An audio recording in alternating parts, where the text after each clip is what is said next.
Indonesia memiliki kekayaan yang beragam, sumber daya alam yang sangat diinginkan oleh pihak-pihak luar negeri. Namun di saat ini Indonesia mengalami yang disebut krisis. Namun ketahanan pangan, ekonomi kita bisa terbangun dari desa.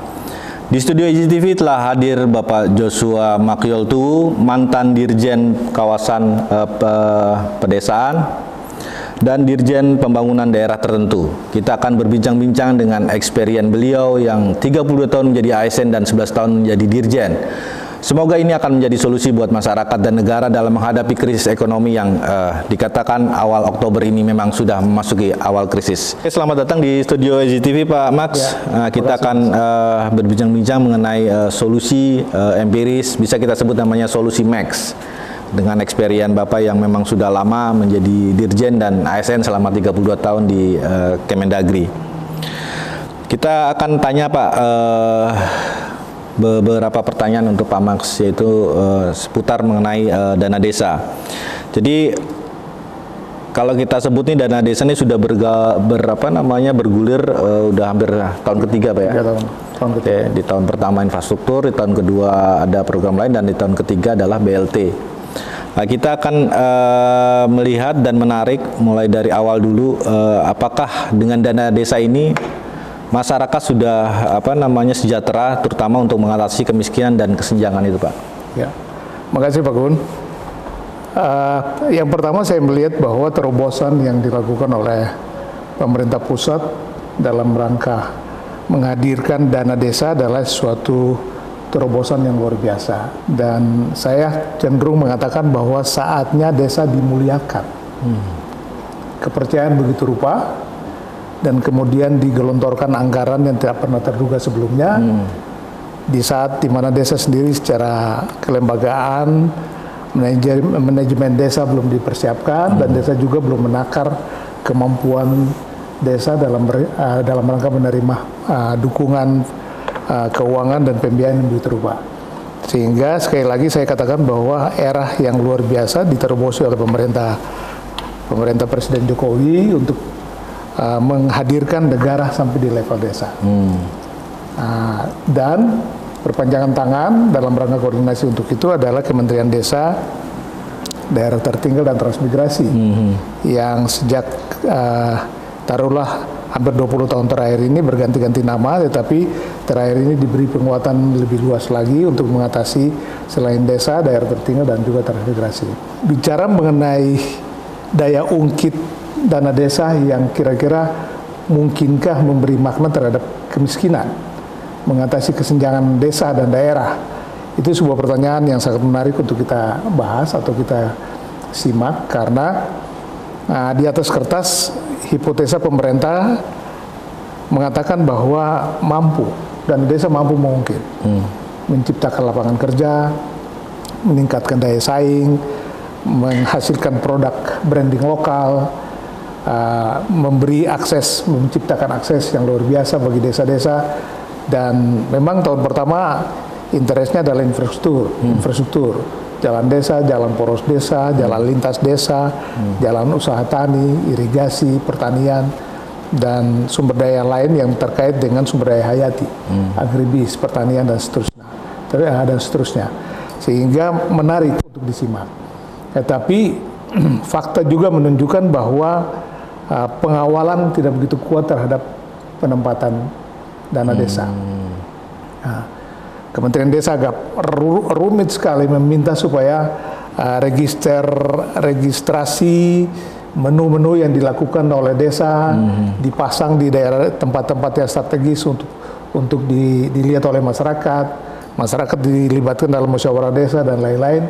Itu perintahnya ya, tapi pelaksanaannya ada kecenderungan ketertutupan dalam mengelola dan memanage, sehingga akhirnya semua mata tertuju kepada perangkat desa dan kepala desa, seolah-olah ada perpindahan sebuah arus keuangan di desa yang dikawal dengan manajemen rendah, dan bisa saja terjadi pelanggaran, bisa saja terjadi penyalahgunaan wewenang dan seterusnya.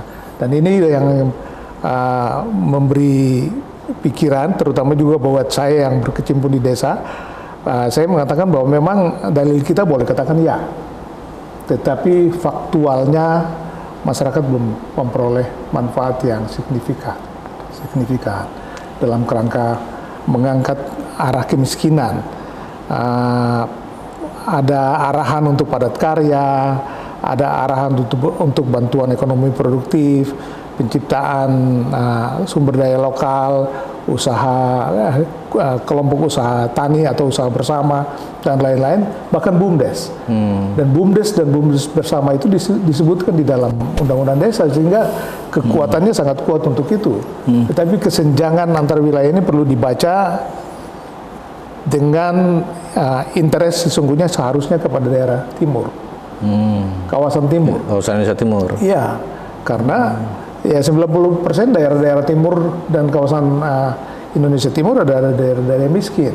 Memang belakangan daerah-daerah perkotaan ada juga, tetapi kan mereka punya kompetisi tidak se-ekstrim orang-orang wilayah timur, masyarakat wilayah timur yang mengalami suasana ekstrim musim, baik kemarau maupun musim barat, musim ombak dan lain-lain, yang tidak ada akses pelayaran, perniagaan dan lain-lain, yang membuat mereka lemah dalam mendapat akses untuk ekonomi dan lain-lain. Oke, dari gambaran Pak Max yang sudah digambarkan ini, sejauh mana sih peran pemerintah pusat dan daerah mengatasi tadi hal-hal yang digambarkan itu? Apakah negara hadir atau berupa pengawalan atau berupa pendampingan untuk bisa merealisasikan tadi Pak menjadi sesuatu yang lurus, benar dan bisa berguna untuk masyarakat desa?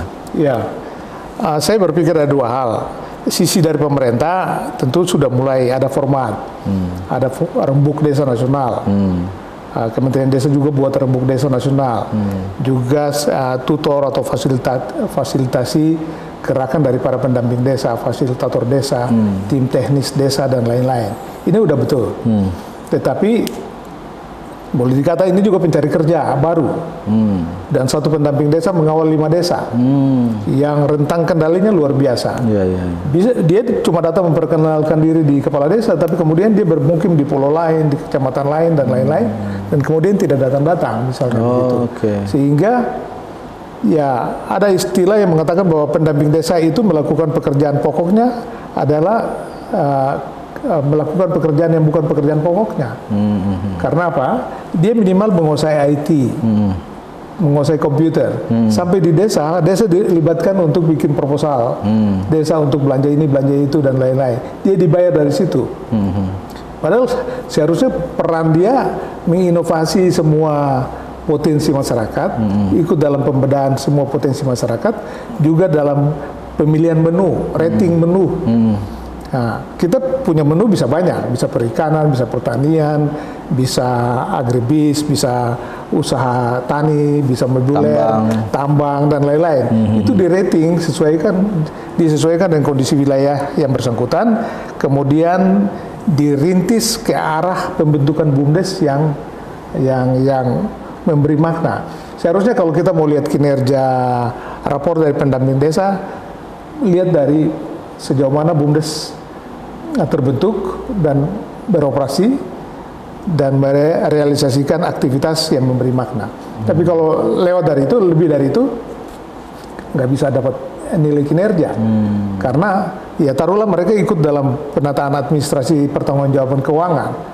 Tapi itu kan internal antara pendamping dengan perangkat desa dan kepala desa yang mengurus pertanggungjawab supaya cepat bertanggung jawab, supaya cepat dikirim pertanggungjawaban, kemudian supaya segera mengucur lagi termin berikut dari dana desa dan lain-lain. Tapi diskusi mengenai menu prioritas, open menu yang prioritas yang betul-betul menjadi brand lokal kepada desa itu apa? Ya, ada para gubernur, ya ada gubernur yang punya program mengenai One Village One Product. Kita juga di kementerian dulu juga berharap begitu, sehingga juga menciptakan instrumen yang namanya jaringan informasi desa. Ini link informasi desa versi IT yang bisa digunakan untuk merambah pasar, mengecek harga pasar, mengenai hasil produksi, pasca panen dan lain-lain. Tapi belakangan setelah dioperasikan, kalau dibuka webnya hanya ketemu profil desa. Nah, terus profil desa ini kapan diisi dengan muatan mengenai potensi yang dimiliki oleh desa yang bersangkutan untuk dijual kepada desa tetangga dan lain-lain. Jadi kalau ngomong mengenai BUMDes, ya Jawa itu sukses story-nya tinggi sekali karena memang bisnisnya sudah banyak. Bapak bikin kacang rondam atau kacang mana di Tapanuli sudah dapat di Palembang. Bapak bikin usaha produktif kerupuk dan lain-lain di Malang sudah bisa dapat di Bekasi dan seterusnya. Karena pasar dan interaksinya luar biasa dan juga menggunakan IT yang tersedia untuk memasarkan hasil produk lokalnya dan terutama individu masyarakat kelompok kecil yang menghasilkan produk. Tapi kalau di wilayah-wilayah timur Indonesia, wilayah daerah tertinggal, perbatasan, pulau kecil terluar, daerah rawan pangan, daerah pasca konflik, pasca bencana. Ini apa yang menjadi pemersatu? Apa yang menjadi penghubung utama untuk menilai bahwa ada sukses story dari pengucuran dana desa yang memberi dampak ekonomi? Itu yang saya kira perlu dicermati, sehingga saya pernah bilang Pak Bupati ada salah satu bupati di wilayah timur, Pak Bupati bikin tim independen yang berdiri atau bekerja antara Pemda dan desa, sehingga desa punya proposal itu diverifikasi oleh tim ini sebelum masuk ke Pemda. Karena sampai di Pemda kadang-kadang mereka nggak pakai pikir, wah ini misalnya bikin dermaga apung atau jalan tani 700 juta karena RAB-nya itu tidak dijelaskan secara rinci, semennya berapa, kayunya berapa, pasirnya berapa dan lain-lain, oleh Pemda dicoret. Padahal di desa sudah wanti-wanti bahwa bakal ada jalan poros desa atau jembatan timbang atau dermaga apung yang segera mereka punya, tapi dicoret di sini. Nah, karena verifikasi antara media yang memverifikasi proposal desa ini tidak difahami oleh Pemda, sehingga menjadi persoalan dan akhirnya daya serap anggaran juga rendah, pelaksanaan tidak maksimal, dan akhirnya ya interestnya terlalu tanggung terhadap masalah-masalah itu, dan ujungnya adalah kesejahteraan masyarakat desa itu sendiri. Ya, secara substansi saya lihat Kementerian Desa sudah mengambil peran porsi yang sangat menarik karena mereka menggunakan data PODES, potensi desa yang kerjasama dengan Biro Pusat Statistik. Ada juga data desa dalam angka, ada data profil desa, ada desa dalam angka yang versi Bappenas dan juga di cross check dan punya Kementerian Desa. Ini kekayaan data yang perlu yang dimiliki. Nah, sekarang persoalannya adalah kalau pemerintah pusat cenderung menggunakan BUMDes sebagai mediator ekonomi yang betul-betul dapat terseleksi untuk menciptakan usaha produktif yang dihasilkan oleh desa, maka harusnya BUMDesnya dikawal dengan sungguh-sungguh. Apakah KKN tematik berurusan dengan BUMDes? Apakah perguruan tinggi yang alumni-alumni yang punya skill di bidang itu direkrut, dapat honor apa untuk ditempatkan di sana untuk mengawal ini semua. Karena faktanya di desa banyak sekali pendamping, tetapi tidak terkoordinasi. Ada pendamping desa, penyuluh KB, ada penyuluh pertanian lapangan, ada Indonesia Mengajar, ada macam-macam. Ini bayangkan kalau 5-6 lembaga punya 2 orang saja di desa, maka ada 10-20 orang di desa. Generasi baru yang pandai dengan penugasan khusus. Kalau ini dikoordinir oleh satu tim khusus lagi oleh Pemda di bawah bayang-bayang Bapeda dan dinas atau badan pemberdayaan masyarakat, maka inilah mereka punya rapor. Para pendamping ini punya rapor, tidak saja penyuluh KB dan penyuluh pertanian, tapi ikut bersama-sama dalam satu tim kerja bersama yang melihat potensi desa itu menjadi sumber daya ekonomi dan pemberdayaan yang mengangkat harkat desa yang bersangkutan. Kita perlu salut juga kepada Kementerian Desa yang satu instrumen lagi adalah Raga Desa. Raga Desa itu sarana olahraga pedesaan. Mereka bikin kompetisi olahraga dan lain-lain untuk membuat riang masyarakat di desa itu. Jadi tiap sore itu ada pertandingan voli, ada tenis meja, ada bola kaki mini, gawang mini dan lain-lain. Itu menciptakan keriangan di desa. Ini ide yang brilian. Dan inilah yang saya bilang bahwa kalau ada tim yang bisa menyiasati ini dengan baik di level daerah, maka Pak Bupati cukup berkoordinasi dengan daerah, dengan tim yang menjadi lengket di Bapeda lah. Yang kapan-kapan Pak Bupati dan sidang DPR paripurna undang mereka untuk bicara mengenai apa yang mereka lakukan. Karena bayangkan kalau satu kabupaten ada 200 desa dan 1 miliar satu kabupaten, maka ada 200 miliar. Itu anggaran besar di kabupaten yang bersangkutan. 200 miliar ini jadi brand apa di kabupaten yang bersangkutan? Betul. Besar sekali. Tapi kalau minyak kayu putih 1001 macam merek dan kemudian tidak ada kepastian, maka seluruh Indonesia, seluruh dunia mengatakan bahwa betul ini minyak kayu putih aromanya, tapi nggak tahu mana yang sangat berkhasiat. Ini yang harus jadi brand lokal. Pemerintah menjamin dengan dunia usaha bahwa penyulingan destilasi minyak kayu putih khas asli yang mereknya ini itu dijamin. Yang ini oke lah, ini jadi supplier, jadi resellernya atau apapun. Sehingga ini menjadi brand unggulan. Unggulan. Tapi kalau tidak, maka kita menjadi meraba-raba. Apa saja yang beraroma minyak kayu putih kita pikir ya udahlah hirup-hirup aja, tapi nggak tahu yang mana yang asli apa enggak. Kira-kira begitu. Ya, ada nggak saran korektif dari Pak Max mengenai tadi program yang menjamin keberlangsungan atau perlu diluruskanlah program pembangunan desa ini bisa terjaga dan berkesinambungan, ada jaminan keberlanjutan, Mbak. Tadi kan yang tadi ada kayu putih lah, ada apa. Ya. Nah, itu gimana Pak saran korektif dari Pak Max? Saran korektif saya adalah yang pertama di level pemerintah pusat pastikan bahwa masing-masing daerah punya konsep kawasan yang secara intelek, secara ilmiah, baik direkomendasi oleh perguruan tinggi setempat dan juga diakui oleh pemerintah daerah setempat menjadi brand utama yang dihasilkan oleh daerah itu. Yang kemudian dicari akses pasarnya dan distribusi dan seterusnya, nilai tambah dan lain-lain untuk menuju akses pasar. Apakah itu anyaman, apakah itu tenun atau apapun namanya, yang betul-betul menjadi brand lokal setempat. 1 sampai 3 minimal 1 sampai 3 atau 5. Sehingga masyarakat tiap hari seperti masuk kantor. Kalau usahanya rumput laut, ya ibaratnya masuk kantor pagi sampai jam berapa di rumput laut. Ada yang bergerak di lantai jemur, ada yang angkut quality control di area sebaran, ada yang mengurus mesin press, ada yang mengurus pergudangan dan lain-lain. Jadi ini betul-betul menjadi industri daerah yang bersangkutan untuk masuk ke pasar dan kemudian menghasilkan produk yang terbukti memberi daya ungkit terhadap pendapatan asli daerah yang bersangkutan.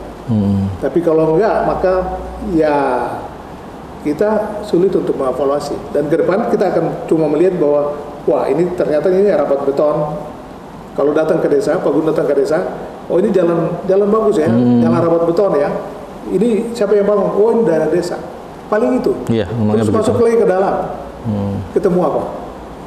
Tidak ketemu lagi usaha ekonomi yang kemarin-kemarin itu. Ada tenun, ada anyaman, ada paronisasi sapi, ada usaha gula merah, ada apa lagi. Itu yang mana? Nggak ada. Jadi seolah-olah dana desa itu hanya untuk konstruksi rapat beton yang kita injak itu. Infrastruktur itu. Yang lain mana?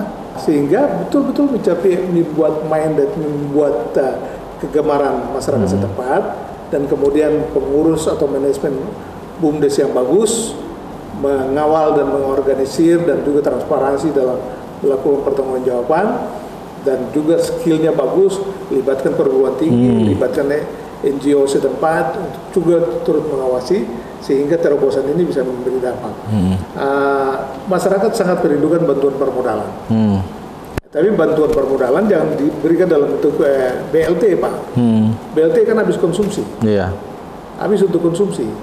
Tetapi kalau diberikan dalam bentuk investasi dan industri rumahan, maka dia tahu bahwa ini hasilnya makannya, dia mampu makan berapa, dan selebihnya dia bawa ke penampung, bawa ke koperasi mini atau kelompok usaha bersama untuk jadikan brand lokal dan kemudian menuju pasar dan secara reguler mereka peroleh hasil. Itu baru bisa kita hitung ekonominya. Tapi kalau enggak, di mana letak ekonomi kesejahteraan? Dan ini membuktikan bahwa kesenjangan kita makin menganga karena belum ada skenario yang bisa mengawal sampai di sana. Kita harus memiliki tadi ya pola pembinaan, pola pembiayaan. Jadi seperti apa sih seharusnya nih yang jadi solusi untuk mengangkat ketertinggalan daerah dan desa? Menarik Pak Gun.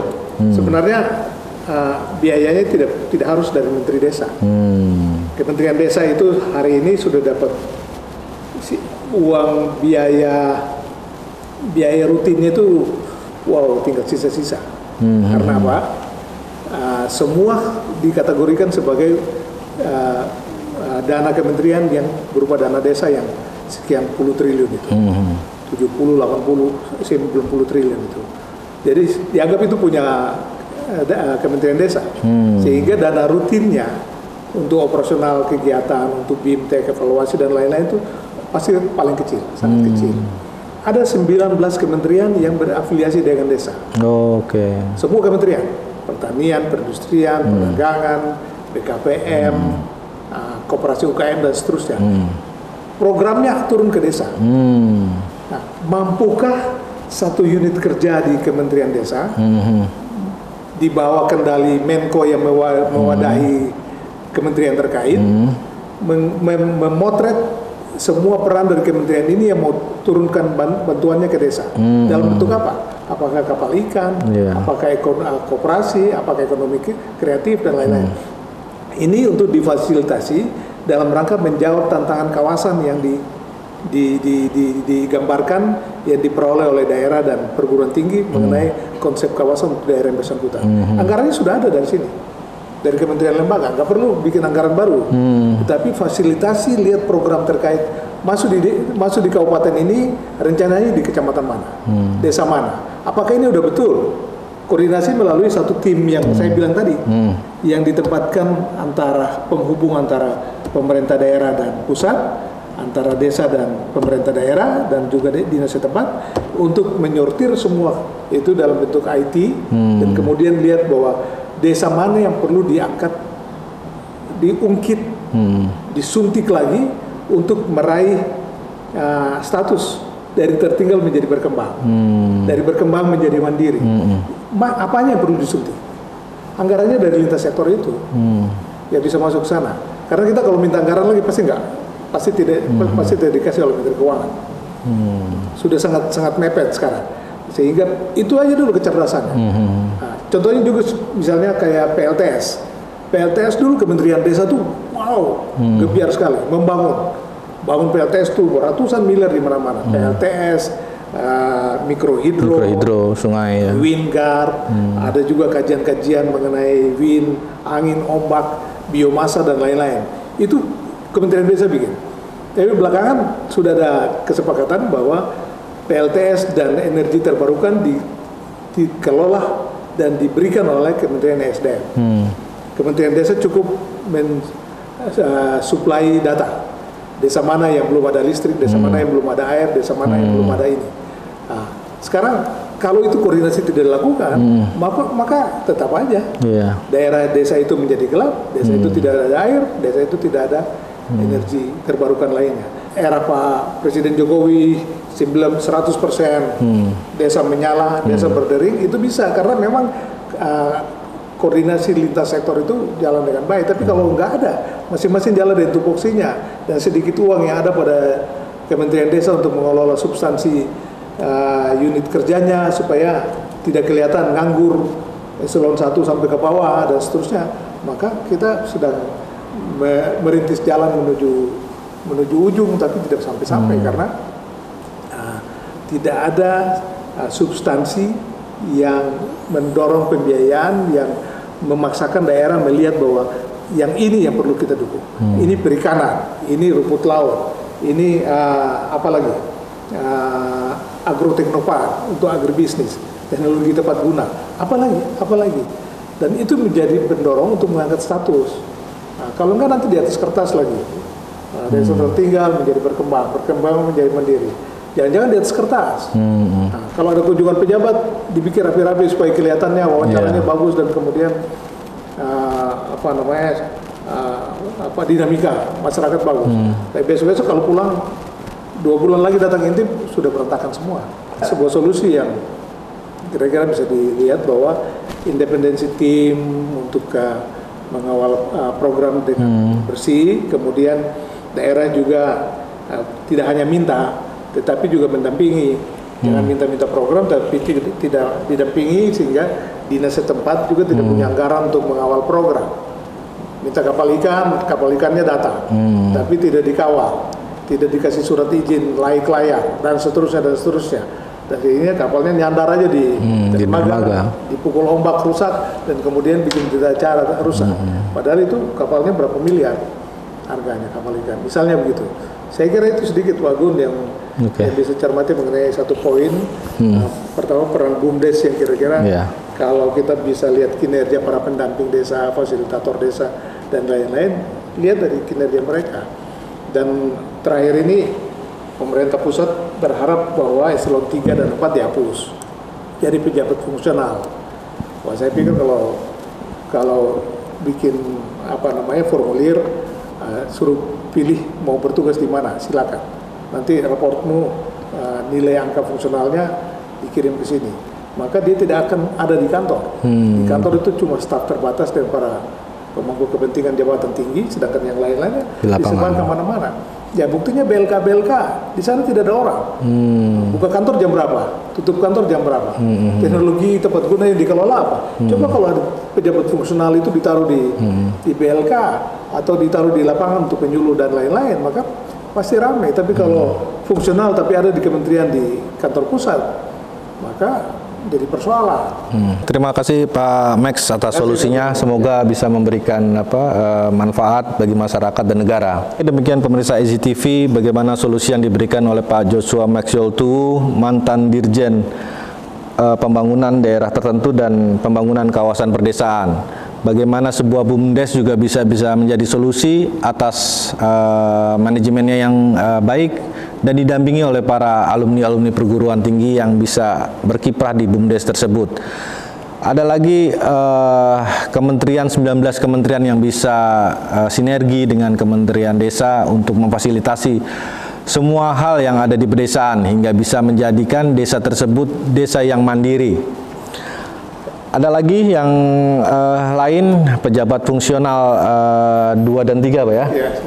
Eselon 2 dan Eselon 3 dan 4 bisa turun ke lapangan, ke desa-desa, atau bisa ada di badan latihan kerja di seluruh Indonesia.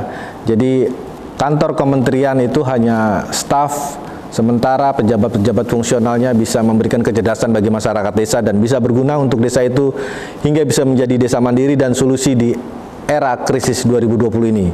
Saya Muhammad Gunawan Abdillah undur diri, salam Indonesia.